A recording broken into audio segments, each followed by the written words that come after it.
Hello everyone, welcome to Genius IAS. आज से हम लोग एक नई सीरीज स्टार्ट कर रहे हैं प्रीलिम अफेयर्स के नाम से। ये प्रीलिम अफेयर्स जो सीरीज है हमारी, ये जितने भी पीसीएस एग्जाम है या यूपीएससी के एग्जाम के लिए इम्पोर्टेंट रहेगी। बेसिकली इस सीरीज में हम लोग क्या करेंगे, जो भी कंसेप्ट हैं, कुछ ऐसे कंसेप्ट हैं जो यूपीएससी के हमेशा ही हॉट फेवरेट रहे हैं, या फिर जो भी पीसीएस एग्जाम होते हैं जितने भी, उन सभी पीसीएस एग्जाम्स में ये टॉपिक कहीं ना कहीं पूछे जाते हैं। तो उन टॉपिक्स को हम कवर करेंगे, और ये जो टॉपिक्स हम कवर करेंगे ये आप मान के चलिए अभी न्यूज़ में हैं, और ये मान के चलिए कि कहीं ना कहीं आने वाले 3-4 साल तक इनकी वैलिडिटी ऐसे ही बनी रहेगी। तो साथ में मैं कोशिश करूंगा कि उन कंसेप्ट के साथ कुछ एक्स्ट्रा इन्फॉर्मेशन ऐड कर पाऊँ जो कभी किसी एंट्रेंस एग्जाम में पूछी गई है या जिसके पूछे जाने की पॉसिबिलिटी है। तो ये सीरीज करने के बाद आपको काफ़ी सारा कॉन्फिडेंस मिलेगा, आप बिल्कुल कॉन्फिडेंट फील करेंगे अगर आप ये सीरीज देख के जाएंगे यूपीएससी के लिए या किसी स्टेट पीसीएस का आप एग्जाम दे रहे हैं तो उसके लिए भी ये सीरीज उतनी ही इंपॉर्टेंट है। ठीक है, तो स्टार्ट करते हैं हमारी सीरीज प्रीलिम अफेयर्स, जिसमें हम पहले बात करेंगे बारबाडोस के बारे में। बारबाडोस क्या है? बारबाडोस एक आइलैंड कंट्री है। आइलैंड कंट्री का मतलब क्या होता है? आइलैंड कंट्री का मतलब होता है कि वो कंट्री जो एक आइलैंड की फॉर्म में है। अब आइलैंड क्या है? आइलैंड किसी भी जमीन का वो पोर्शन होता है, लेट्स सपोज ये कोई लैंड है, ठीक है, इस लैंड के अगर चारों तरफ पानी है, इस लैंड के चारों तरफ अगर पानी है तो इसको हम बोल देंगे आइलैंड, ये आइलैंड है। ठीक है, तो आइलैंड में अगर कोई कंट्री है तो उसको हम बोल देंगे आइलैंड कंट्री। ठीक है, तो हमारी जो पहली न्यूज है वो रिलेटेड है बारबाडोस से। बारबाडोस क्या है? एक आइलैंड कंट्री है। कौन सा आइलैंड कंट्री है? ये कैरेबियन कंट्रीज का एक समूह है जो कैरेबियन सी के अंदर आता है। आइलैंड कंट्री बारबाडोस जो है वो एक कैरेबियन कंट्री मानी जाती है। अब कैरेबियन कंट्रीज कौन सी हैं? कैरेबियन कंट्रीज वो हैं जो कैरेबियन सी में है। अभी पहले तो ये लोकेशन वाइज हम ज्योग्राफी में ये देख लेते हैं कैरेबियन सी कहाँ पे है। ये ऊपर यूनाइटेड स्टेट है, यूएसए, ठीक है, और ये नीचे साउथ अमेरिका है। ये साउथ अमेरिका का मैप है। ये सब साउथ अमेरिकन कंट्री है। Colombia, Venezuela, Guyana, Suriname, French Guiana, Brazil, ये सारी के साउथ अमेरिकन कंट्रीज हैं, और ऊपर यूनाइटेड स्टेट है। ये है gulf of Mexico. Gulf of Mexico. अब गल्फ ऑफ मैक्सिको में से एक इंपॉर्टेंट क्वेश्चन ये पूछा जाता है कि गल्फ ऑफ मैक्सिको के अंदर सल्फर के बहुत ज्यादा रिजर्व्स है। सल्फर रिजर्व पाए जाते हैं गल्फ ऑफ मैक्सिको में। अब आप ये कहोगे कि हमें टॉपिक तो बारबाडोस है। बारबाडोस के साथ मैंने आपको बताया कि मैं एक टॉपिक के साथ बहुत सारे कंसेप्ट को मिला के पढ़ाऊंगा ताकि मल्टीपल कंसेप्ट आप पढ़ पाओ एक साथ कनेक्ट करके, क्योंकि स्टैटिक सिलेबस में ऐसा ही होगा कि आप हर एक को अलग अलग याद करोगे तो मुश्किल हो जाएगा। तो हम चीज़ों को मिला के पढ़ेंगे, कंबाइन करके पढ़ेंगे, जितनी भी चीज़ों को कंबाइन कर सकते हैं एक साथ। ठीक है, तो गल्फ ऑफ मैक्सिको में आपको ध्यान रखना है कि सल्फर के लार्जेस्ट रिजर्व मिलते हैं गल्फ ऑफ मैक्सिको में। अब गल्फ ऑफ मैक्सिको से इधर आते हैं तो ये है कैरेबियन सी, और ये Cuba, Dominic Republic, Haiti, Puerto Rico, ठीक है, बारबाडोस, ये सारे के सारे जो हैं ये आइलैंड कंट्रीज है। ठीक है, और यही को हम बोलते हैं कैरेबियन कंट्रीज। यहाँ पे एक वेस्ट इंडीज नाम का कंट्री भी हम बोलते हैं वेस्ट इंडीज। वेस्ट इंडीज भी कुछ नहीं है, काफ़ी सारे आइलैंड कंट्रीज को मिला के बनता है। जो वेस्ट इंडीज एज सच अगर हम बात करें तो वेस्ट इंडीज कोई कंट्री नहीं है, लेकिन बहुत सारे आइलैंड्स को मिला के एक हम बोल देते हैं कि एक आइलैंड कंट्री है वेस्ट इंडीज, उसमें काफ़ी सारे आइलैंड है। इट्स लाइक जैसे इंडोनेशिया है, इंडोनेशिया में बहुत सारे आइलैंड्स हैं, बहुत सारे मल्टीपल आइलैंड से मिलके बना हुआ है इंडोनेशिया। ठीक है, तो अब न्यूज में क्यों है ये बारबाडोस? न्यूज में इसलिए है कि बारबाडोस पे भी इंडिया की तरह, जैसे इंडिया पे था ऐसे ही ब्रिटिशर्स का रूल था। ठीक है, तो इतने सालों के बाद जाके अब बारबाडोस ने अपने आप को रिपब्लिक घोषित किया है। अब रिपब्लिक क्या होता है, एक बार वो कंसेप्ट भी देख लेते हैं हम। यहां पे ये कंसेप्ट आएगा कि रिपब्लिक वो कंट्री होती है, वैसे पॉलिटी का कंसेप्ट है, जहां पे हेड ऑफ द स्टेट जो होता है वो इलेक्टेड पर्सन होता है। ठीक है, और जनरली कौन सा इलेक्टेड? लोगों द्वारा इलेक्टेड बाय पीपल, तो उसको हम बोल देते हैं रिपब्लिक, एक जनरल कॉमन पॉलिटिकल सेंस में। ठीक है, तो बारबाडोस ने अपने आप को रिपब्लिक घोषित कर दिया है। तो इससे पहले बारबाडोस के ऊपर जो टाइटल था, जो रूल था एक तरह से, वो किसका था? क्वीन एलिजाबेथ II का। तो उन्होंने अपने हेड ऑफ द स्टेट से क्वीन एलिजाबेथ टू के टाइटल को हटा दिया है कि अब हम लोग अपना खुद का टाइटल यूज करेंगे, हम अपने आप को कंप्लीटली रिपब्लिक घोषित कर रहे हैं। तो जब ब्रिटिशर्स जो हैं 17th-18th सेंचुरी में आए थे और उन्होंने डिफरेंट कंट्रीज पे रूल किया था, वो रूल क्यों किया था उसके पीछे भी एक स्टोरी है। एक फिलोसफी आई थी मर्केंटिलिज्म की। मर्केंटिलिज्म की फिलोसफी ये बोलती थी कि wealth of the world is limited, जो पैसा है वर्ल्ड में वो लिमिटेड है, and whosoever have the maximum wealth will have maximum power. जिसके पास मैक्सिमम पैसा होगा उसी के पास मैक्सिमम पावर होगी। और कहीं ना कहीं ये थ्योरी आज भी सही बैठती है, मर्केंटिलिज्म की थ्योरी। तो यूरोप में 17th-18th सेंचुरी में ये थ्योरी काफ़ी मेन थ्योरी मानी जाती थी, और डिफरेंट यूरोपियन कंट्रीज जो हैं इसी थ्योरी को फॉलो करते हुए जो कॉलोनियलिज्म के लिए वो बाहर निकले थे कि हम दूसरी कंट्रीज में जाएंगे और वहाँ से पैसा लेके आएंगे। यहीं से ये सारा का सारा सिस्टम स्टार्ट हुआ था, कॉलोनियलिज्म का जो सिस्टम हम मॉडर्न इंडियन हिस्ट्री में पढ़ते हैं। ठीक है, अब जब हम बारबाडोस हमने पढ़ लिया कि बारबाडोस को ने अपने आप को रिपब्लिक घोषित कर दिया। मैंने आपको बता दिया रिपब्लिक क्या होता है, जहाँ पे हेड ऑफ द स्टेट जो है उसी कंट्री के लोगों द्वारा इलेक्टेड होता है। जैसे इंडिया में हेड ऑफ द स्टेट है प्रेसिडेंट, और प्रेसिडेंट को हम इंडिया के लोग चुनते हैं, तो हम इंडिया को भी बोलते हैं India is a Republic country.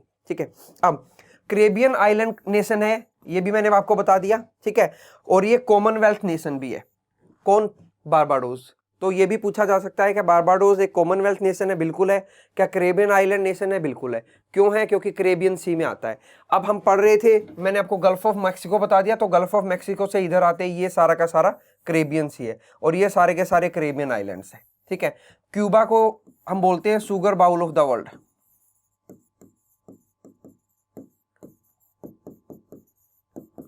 बहुत सारी रैंडम इंफॉर्मेशन को मैं कोशिश करूंगा जहां जहां से क्वेश्चंस पूछे जाते हैं वहां मैं उन इंफॉर्मेशन को ऐड कर पाऊं। तो क्यूबा के बारे में क्वेश्चन पूछा जाता है, Cuba is the super bowl of the world. Cuba कौन से सी में है, कौन से ओशियन में है? तो ये हम सारा का सारा जो पढ़ रहे हैं ये अटलांटिक ओशियन है, और ये इधर आ जाएगा पैसिफिक ओशियन। Pacific ocean. ठीक है, अब ये कंट्री है पनामा।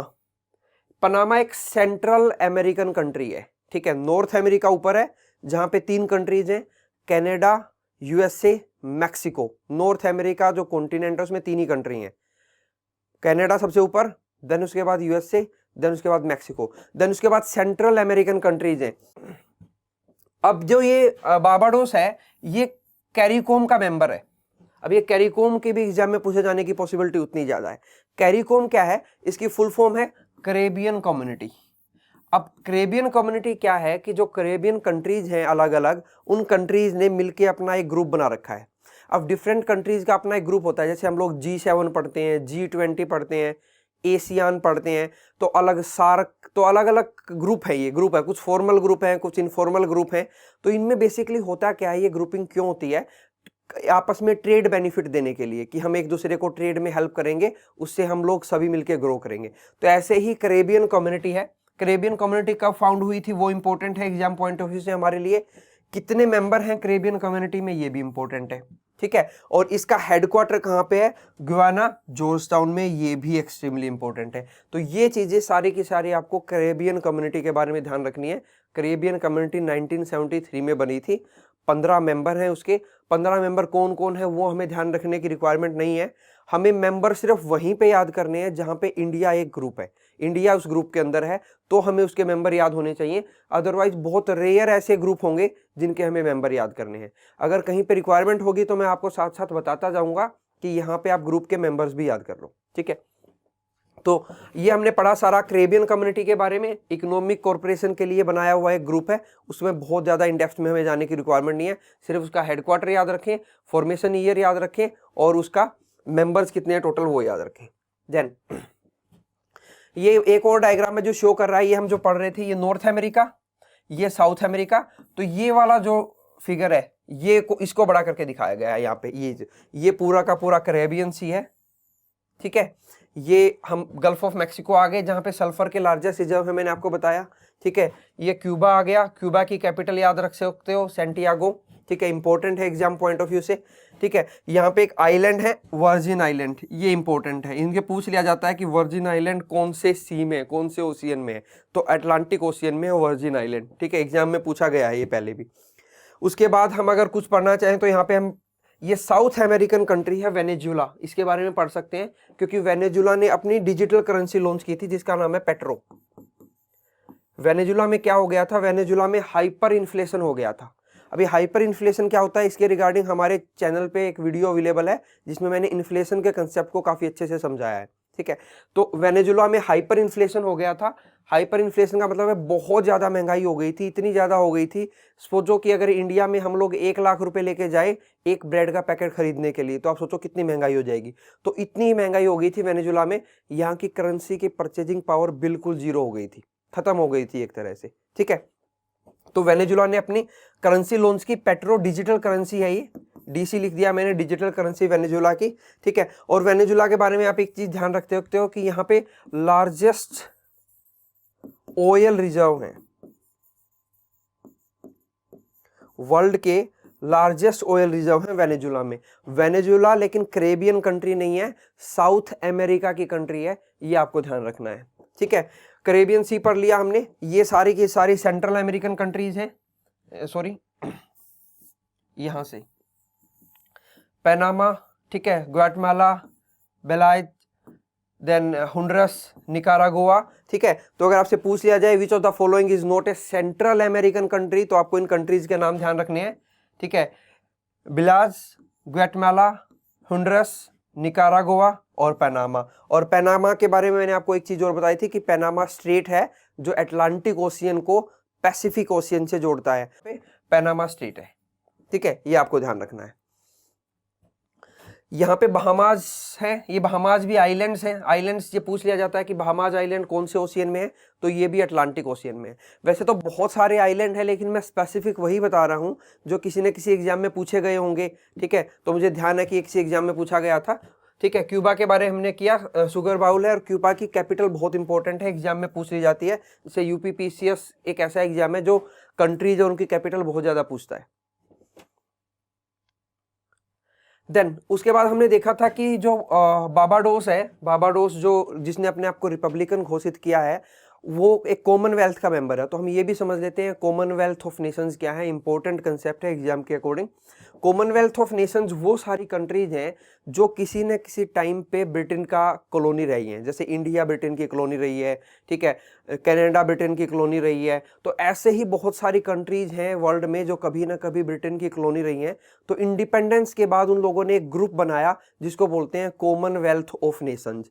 तो कॉमनवेल्थ ऑफ नेशंस जब आपके सामने नाम आए तो आपको सिंपल सा माइंड में आना चाहिए कि ये वो सारी कंट्रीज हैं जो किसी न किसी टाइम पे ब्रिटेन की कॉलोनी रही हैं और अब वो इंडिपेंडेंट हो गई हैं, ठीक है। तो इन लोगों का अपना एक समूह है, उसको बोलते हैं कॉमनवेल्थ ऑफ नेशंस। तो कॉमनवेल्थ ऑफ नेशंस 54 मेंबर्स का समूह है, इंडिया इसका मेंबर है, तो ये भी इंपॉर्टेंट हो जाता है हमारे लिए क्योंकि इंडिया भी एक कॉलोनी रही है, तो इंडिया इसका मेंबर है, ठीक है। हेडक्वार्टर कहाँ है, एक्सट्रीमली इंपॉर्टेंट, लंदन यूके में इसका हेडक्वार्टर है। कब बना था, 1931 में। यूपीएससी तो नहीं पूछेगा कि कब बना था, लेकिन स्टेट पीसीएस पूछ सकते हैं कि ये कब बना था, ठीक है। या फिर आपको 4-5 ऑर्गेनाइजेशन दे देंगे और आपको सीक्वेंसिंग में लगाना है कि ये ऑर्गेनाइजेशन कब बनी थी। तो ऐसे तो बहुत सारी ऑर्गेनाइजेशन होंगी और बहुत सारे फाउंडिंग ईयर होंगे, लेकिन जितने हम मैक्सिमम याद कर पाएं वो हम याद कर लें, ठीक है। तो जैसे अगर कॉमनवेल्थ ऑफ नेशंस की बात करूं तो इसका फाउंडिंग ईयर इतना इंपॉर्टेंट नहीं है, ठीक है, लेकिन अगर आप याद कर पाओ तो सही है। देन उसके बाद ये सब कॉमनवेल्थ ऑफ नेशंस मिलके गेम्स में पार्टिसिपेट करते हैं, सारे के सारे 54 की 54 कंट्री, लेकिन ये याद जरूर रखना कि इसमें 54 मेंबर्स हैं, ठीक है। तो ये 54 कंट्रीज गेम्स में पार्टिसिपेट करती हैं, उनको हम बोलते हैं कॉमनवेल्थ गेम्स। तो ये कॉमनवेल्थ गेम जो होते हैं हर 4 साल में एक बार होते हैं। एक तो आपको ये ध्यान रखना है कि हर 4 साल में एक बार होते हैं कॉमनवेल्थ गेम। सबसे पहली बार ये कॉमनवेल्थ गेम कहाँ हुए थे, ये हुए थे कनाडा में, ठीक है, ये आपको ध्यान रखना है। ये फर्स्ट थे 1930 के। अब आप कहोगे कि 1930 में पहले गेम हो गए और 1930 में तो ये बना था, ठीक है। तो उसके बनने से पहले ही ब्रिटिश की जितनी भी कॉलोनी थी, तो ब्रिटिश गवर्नमेंट ने वहाँ पे हर एक कॉलोनी जो उनकी कॉलोनियल पावर थी जहाँ पे ब्रिटिश रूल कर रहे थे, उन सबको मिला के एक गेम कंडक्ट करवाए थे। तो उनको उन्होंने बोल दिया कि वो पहले कॉमनवेल्थ गेम्स थे, ठीक है। तो ये ध्यान रखना कि वो 30 में हुए थे और कॉमनवेल्थ ऑफ नेशंस 31 में बना था। तो यहाँ से आपको ये याद भी रह जाएगा। 4 साल के बाद होते हैं पहले कॉमनवेल्थ गेम्स हुए, पहले हुए थे कनाडा में, 2018 के हुए थे गोल्ड कोस्ट ऑस्ट्रेलिया में। इंपॉर्टेंट है क्योंकि लास्ट वाले हैं। अब इसके बाद नेक्स्ट होंगे वो होंगे बर्मिंघम इंग्लैंड में, ठीक है, तो ये कॉमनवेल्थ ऑफ गेम्स के बारे में आपको पता होना चाहिए। इंडिया में भी हुए थे एक बार, वो भी आप याद रख सकते हो, 2010 में हुए थे इंडिया में कॉमनवेल्थ गेम्स।